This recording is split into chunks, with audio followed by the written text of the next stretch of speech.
The Trump administration has dismissed 4,108 federal employees since the government shutdown began on October 1st. The Justice Department previously estimated that at least 4,278 workers were affected, according to court filings. The cuts represent only a small fraction of the roughly 2 million civilian federal employees nationwide. U.S. President Donald Trump blamed the layoffs on the ongoing government shutdown, citing funding disputes with Democrats. Lawmakers have failed to agree on a spending plan for federal agencies, prompting the closures and firings. Trump is using the layoffs and program cuts to pressure Democrats into accepting his proposed budget. The revised figures suggest the administration's initial estimate of large-scale cuts may have been overstated. Since 1981, the U.S. has experienced 15 government shutdowns, but none led to mass firings like this. Federal worker unions reportedly argue the layoffs violate the law, which limits agency functions during a funding lapse. Most federal workers have been furloughed without pay, making the mass dismissals highly controversial. Court hearings are scheduled for October 15th to address lawsuits filed by federal worker unions. The firings could disrupt essential government operations, including disease control and college prep programs. Meanwhile, lawmakers from Maryland and Virginia condemned the layoffs at a rally near the White House. Approximately 20% of the federal workforce resides in D.C., Maryland, and Virginia, according to federal statistics. Democrat shutdown is causing pain and suffering for hardworking Americans, including our military, our air traffic controllers, and impoverished mothers, people with young children, people that have to live not the greatest of lives. But we're doing so many tax cuts. We've cut their taxes, the great big beautiful bill, we've cut their taxes at levels that nobody's ever seen. I mean, no tax on tips, no tax on Social Security, no tax on overtime. It's been a great thing for a lot of people. They're doing great. Despite all of the damage that it's caused, the shutdown has been, pretty damaging. I mean, it's not yet because it's early, but it gets a little bit worse as it goes along. And we'll be making cuts that will be permanent. And we're only going to cut Democrat programs. I hate to tell you. I guess that makes sense. But we're only cutting Democrat programs. But we're going to start that. And we have Russell, we can talk to you about it if he wants to. But we'll be cutting some very popular Democrat programs that aren't popular with Republicans, frankly, because that's the way it works. They wanted to do this.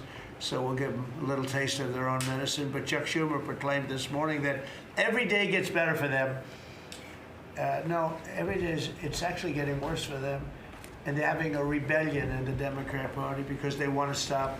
And if you saw all of Schumer's, I watched last night like 10 different times over the years, he said, you can't shut down government, you can't shut down. And now he's the one that shut it down.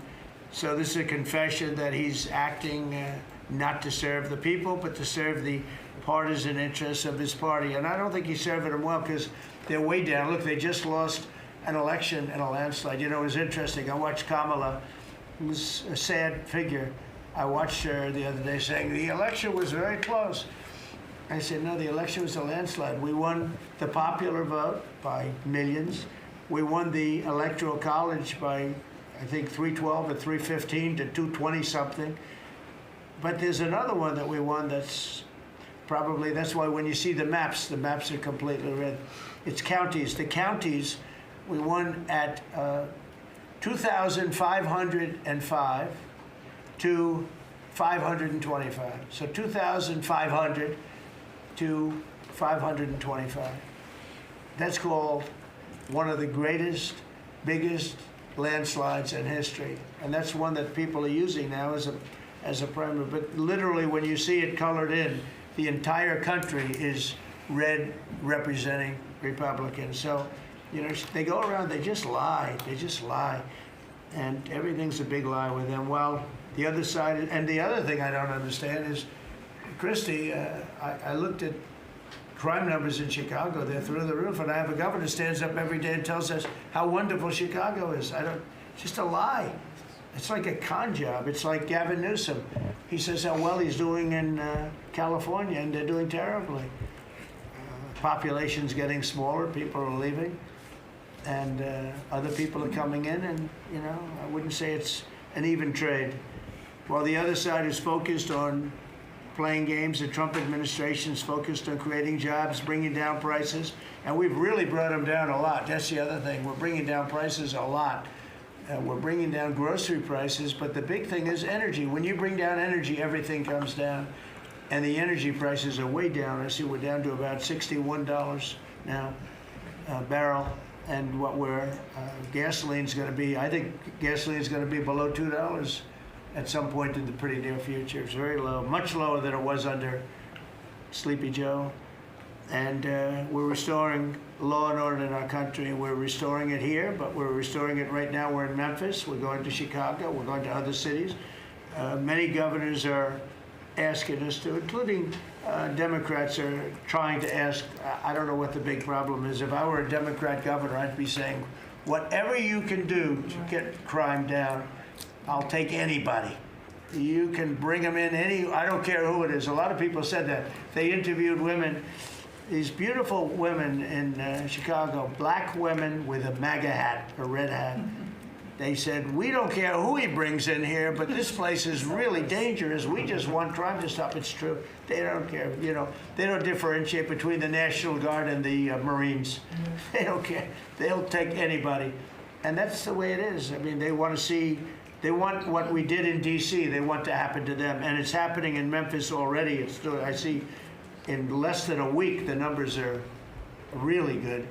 And it'll be great, and it will fix that. We'll go to various other places, and we're going to be stopping crime in our cities, and that's a great thing, and we won't get credit for it, but it's a great thing. We've launched a historic campaign to take back our nation from the gangs and the street criminals, violent repeat offenders, illegal alien lawbreakers, domestic extremists, and savage, bloodthirsty cartels.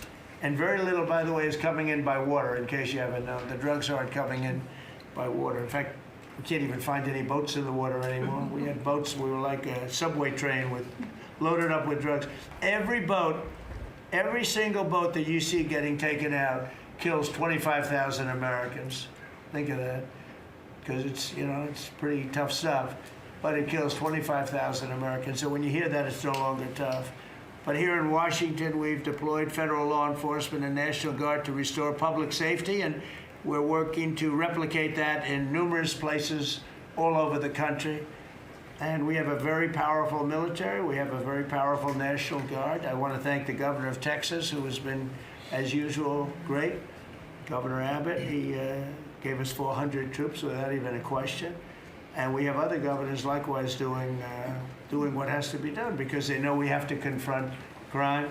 We're directly confronting the sinister threat of left-wing domestic terrorism and violence, including the terrorist group Antifa. You saw that yesterday. We had a news conference. Antifa's out of control in Portland and other places, but mostly Portland in the case of Antifa.